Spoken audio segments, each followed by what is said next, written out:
All right, so we're going to go ahead and get started. Thank y'all so much for joining me today. I know there were several people who had other after school duties. They have tutoring, they have extra things to do, so they couldn't physically make it here today, and they'll catch it on the instant replay. But thank you for making it here to our live session. So today we're going to discuss Domain 2 of TTESS in our series called TTESS Tech and Me. So we are on tech driven instruction. So today is going to focus on instruction. Once again, I'll just reintroduce myself to those of you who are new or maybe don't know who I am.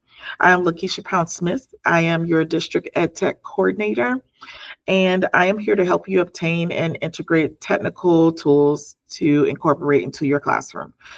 So if you need assistance, you can always send me an email, send me a message, but the best way is to submit a ticket under Incident IQ and make sure you select EdTech when you're submitting that ticket. All right, once again, our goal for today is T-Test Planning Domain 2. So that focuses on instruction. So today's session is called Tech-Driven Instruction. All right, so we're actually going to start with, and let me phrase this by saying, we are going to focus on the dimensions of Domain 2 where we can implement technology. Okay, so I didn't do dimension 2.1 because it was a little bit more difficult to implement it there, but we are going to do the rest of the dimensions within Domain 2. So we're starting with dimension 2.2, content, knowledge, and expertise. And the focus of this dimension is to integrate learning objectives and across disciplines, pretty much. Okay, so that's what I'm focusing on concerning tech. Now, for your overall T-test, there are many, many more points that you would need to hit. But for technology-wise and for integrating technology into your lessons, this is one of the easiest points that fall under dimension 2.2 that is easy to hit, and that is to do things across disciplines, across curricular activities. So here's a few different platforms that you can use to hit this part of dimension 2.2. So one is Google or Earth, of course.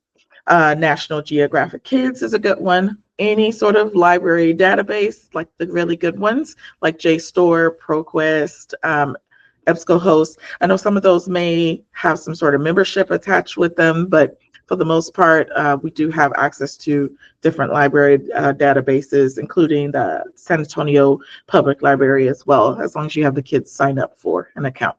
Also News ELA or Newsella, as some people say, Common Lit, Read, Write, Think, and then podcast / TED Talks. So all of these can be mixed into different core curriculums, right?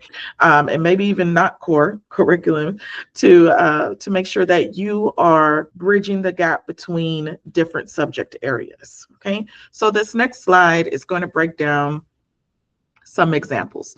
So for example, if you are crossing, this is one of the easiest things to do. And as a former English teacher, I knew it was just the easiest thing to do, right? Because language arts and social studies, they both can involve reading, right? And so it's easy to read about historical things, right?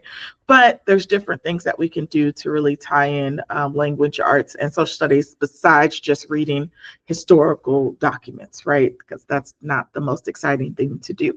So different ways technology can come into play in this area is, for instance, using Newsella or News ELA and Common Lit to analyze current events. This was actually one of the most exciting things that my kids did, which you think it wouldn't be, but they were really excited to kind of learn about what was going on around them and to analyze it from their perspective, put their own spin on it, and figure out, you know, why things were happening they were the way that they were. What are some root causes? What are some possible solutions? And then depending on what grade level they're in, you can also tie that into like economics, right? You can talk about how is this costing the society, right? You can tie it into government. There's just different ways to tie that all in together. And then we're not on math, but if we're still talking about economics and cost, that also brings in the math component. So you see how we took like one thing that could have just been reading a boring article and we turned it into a cross-curricular activity. Okay, kind of the same thing with Read, Write, Think. Read, Write, Think is really cool because it provides entire lessons that can help you kind of bridge the gap between subjects as well.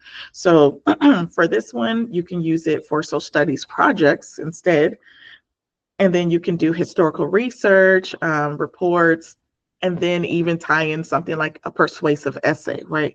Which our kids all need to do. They need to learn how to be persuasive eventually somewhere in their grade levels. You can also, and this is not on here, you can also start this as reading something historical, right? And then writing a narrative from that person's perspective, which also brings in some creativity. If they're making up, what would that person be like today? Right?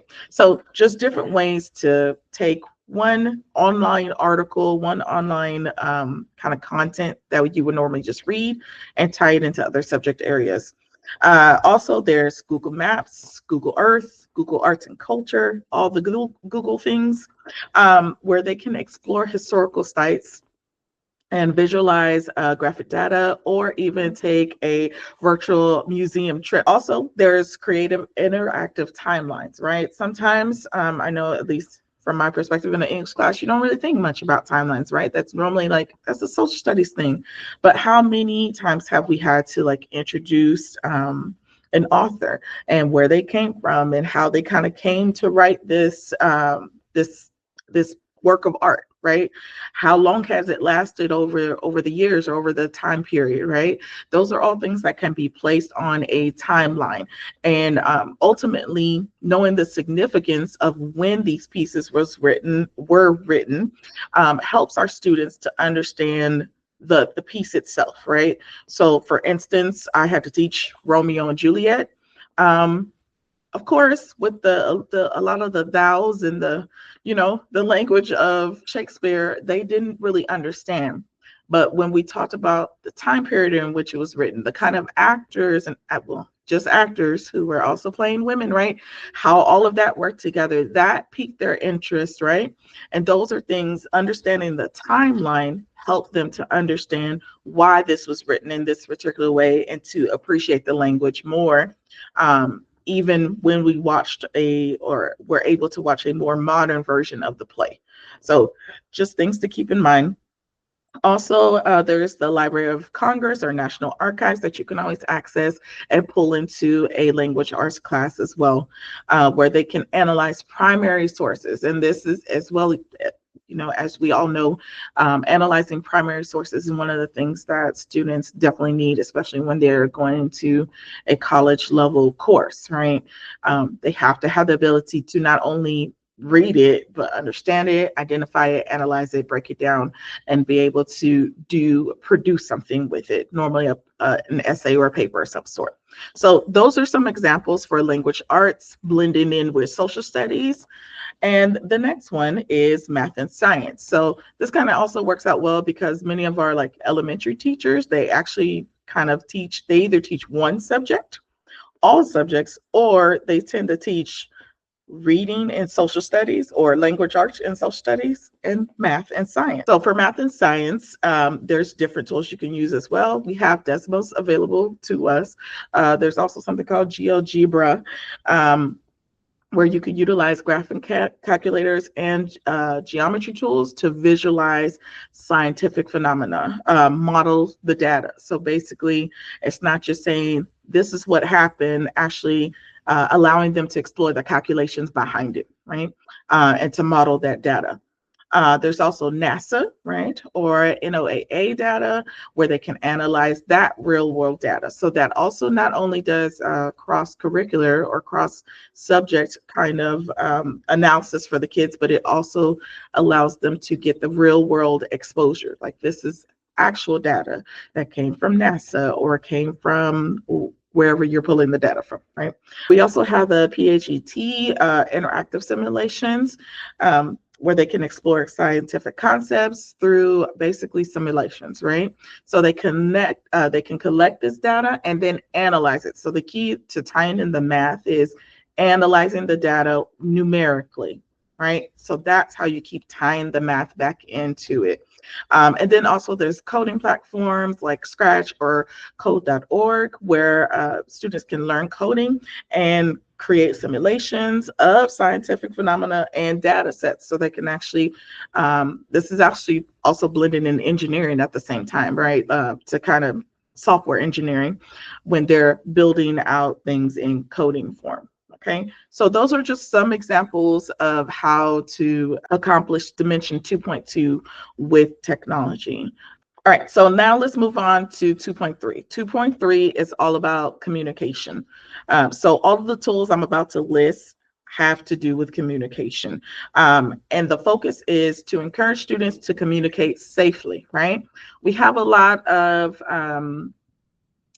students who may be like a little nervous about sharing. So sometimes we do things like pair share, share with your elbow partner, just write down your answer, right? So there's ways to actually include technology into these different sharing components. Also, another part of this is to make sure that you're using waiting time to and questioning techniques to support student-directed learning. So these tools are that you're about to see kind of tie in all of this together.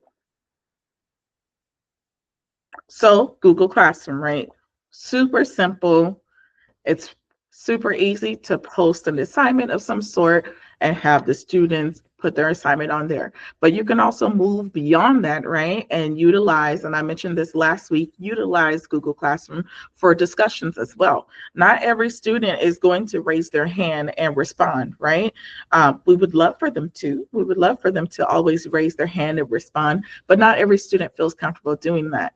So one of the options you can also give them is you can either raise your hand and respond, share with an elbow partner, or post it in the Google Classroom, or post it as a response to this assignment if you want to kind of contain the responses. You can do it that way as well. So that's one way of having the students communicate in an online platform. You can also use collaborative whiteboards, or I should have said digital collaborative whiteboards in your classroom. So you can use Google Slides, Google Docs, Canva, or your interactive TVs as digital whiteboards for real-time collaboration, brainstorming, and visual communication. You can use any of those. So that gives students different ways to write their response, right? One of the cool things that's built into our ViewSonics TV is the ability for multiple students to actually go onto the screen and write all at the same time. So this is included in the TV training that I sent out during the first semester of the year. But I can always go over it with you if you're like, what's that called again? But it's called participation mode, and it's built into our ViewSonic TVs. Under the ViewSonic software.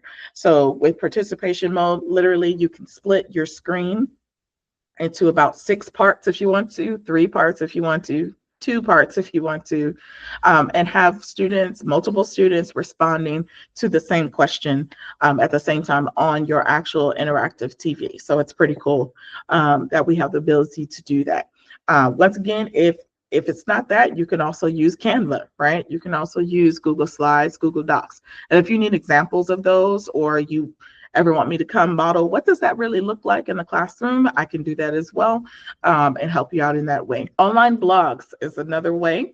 And this kind of pairs with the next one too, which is podcasting, right? So it's giving the students the ability to not only respond by raising their hand and answering, but also giving them the opportunity or the avenue in which to respond online. So online blogs, you can use like educational blogs, right? Educational blogs, that's the key. So like EduBlogs, which can promote their authentic writing. So sometimes when you just put them on a doc, I'll be honest, they kind of freeze up. And I saw that several times with my students. You give them a blank page and they're like, but you give them something called a blog, and then all of a sudden they have all the words. They have all the words, right? And then the good thing is you can always have them go back, revise, and edit their writing. You can have peer feedback online. There's just so many different things you can do with that.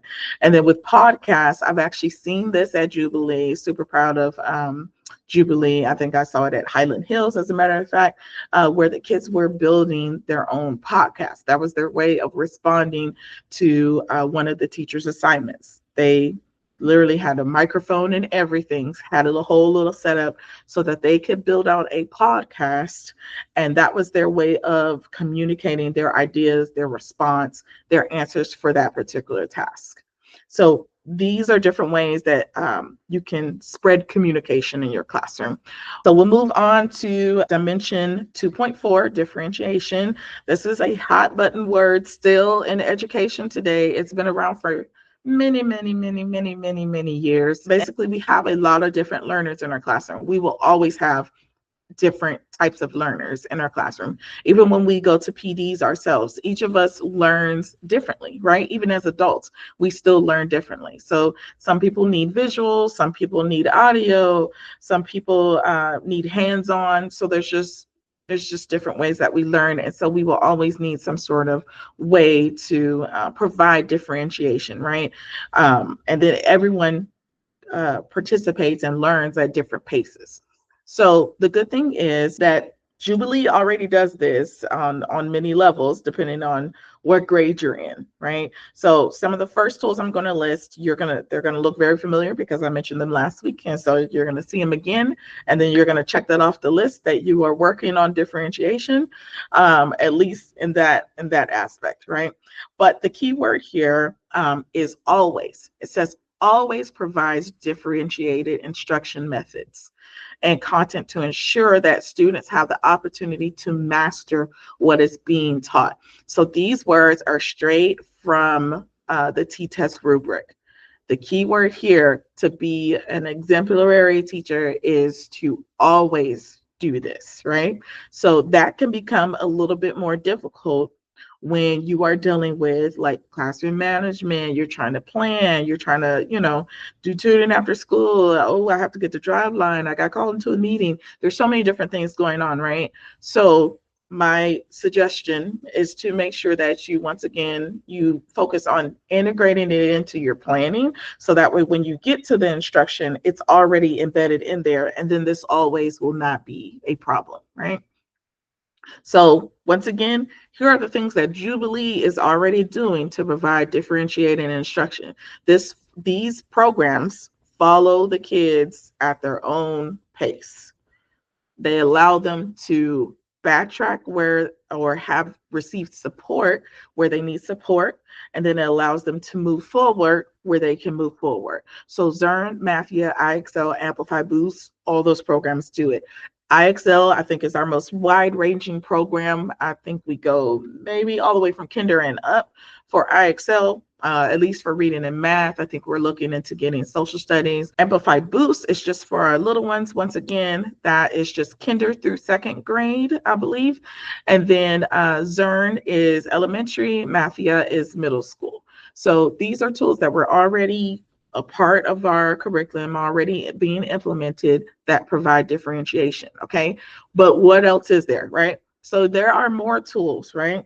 So I'm just gonna list a few. So one of them is Khan Academy. Someone asked me last week, can we use Khan Academy? Yes, you can.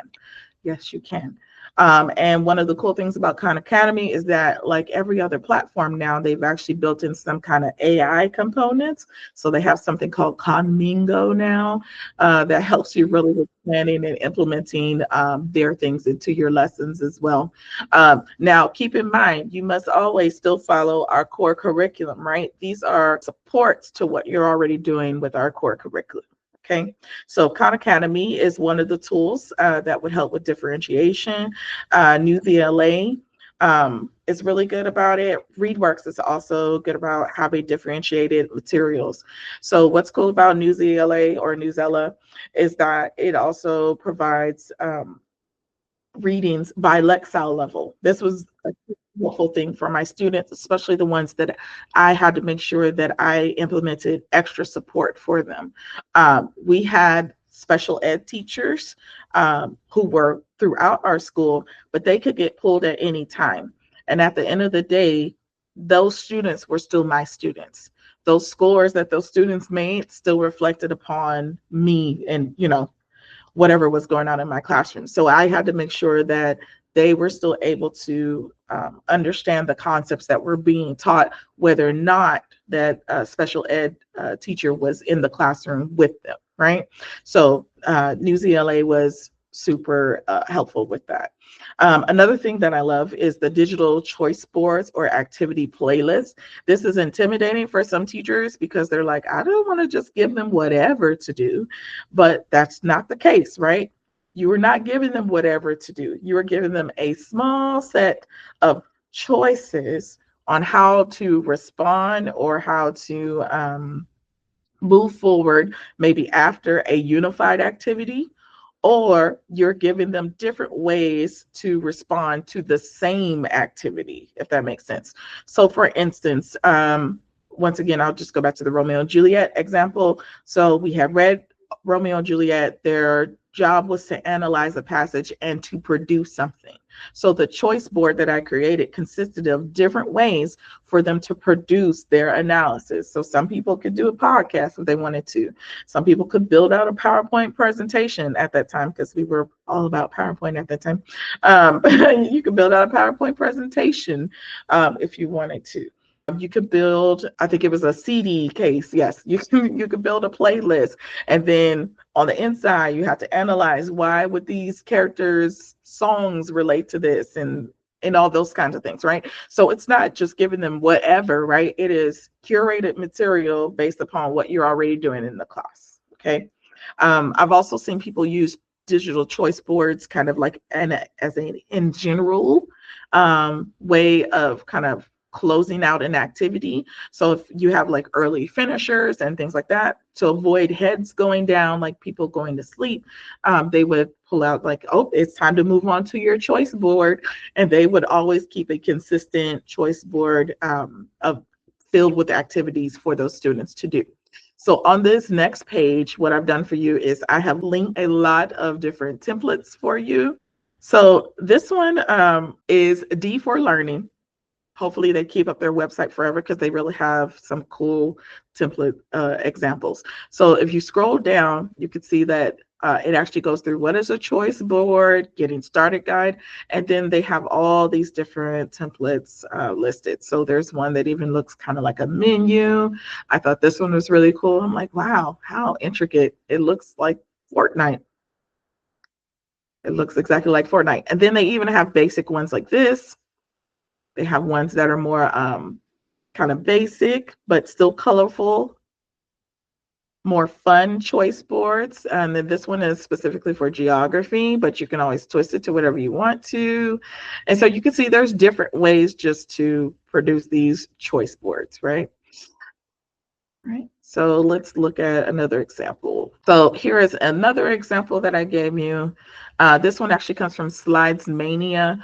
I do believe if you go to Slides Go or Slides Mania, I can't remember at this moment, for some reason their site is down, but I did link some of these directly so that you can just make a copy. So to make a copy, you'll go to File and make a copy because it is in view only mode at the moment, right? So remember, don't request access. You're going to go up to File, and then you're going to make a copy.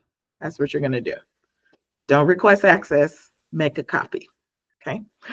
Okay. So this one gives you an option of how you want to start. Do you want to call it today's activities or choice board? You can go in and change all this lettering, and then you can have the students actually click on the numbers, and it will lead them to the different slides within the slideshow, and it's already linked for you.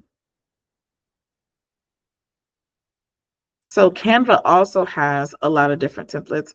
What I like about the ones in Canva is that even though they're simple, they are sorted by their actual like subject, right? So if you want to talk about World Bee Day for some reason, maybe you're in a science class, maybe you're studying bees, I don't know. But there's a choice board for that. If you want to look at what can my students do after they're done with their reading or after their assignment, there's a choice board for that. There's endangered species, there's post-testing. They just have a bunch of different ones. So you can take any of these and then kind of create them, get an idea of what you really want, and then make it your own. So all of those are linked there for you. There's a few more, but I won't bother you by clicking on all of them, but they are all linked here for you.